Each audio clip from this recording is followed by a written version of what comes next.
Welcome to the online English British tutor, Nouns. Watch the tutorial first and listen carefully to the sounds that I make when reciting the words. Watch it again and copy the way I say it. Please practice a few times and you will surely improve. Nouns. Words to identify a person, place or thing.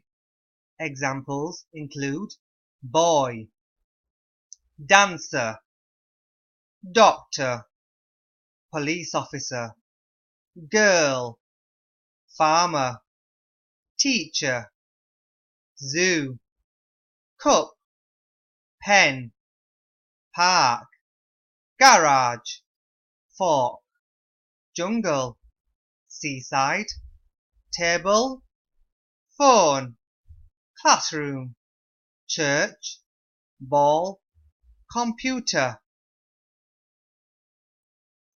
Thank you for watching and learning the British way of speaking English. Please like my Facebook page and share with family and friends.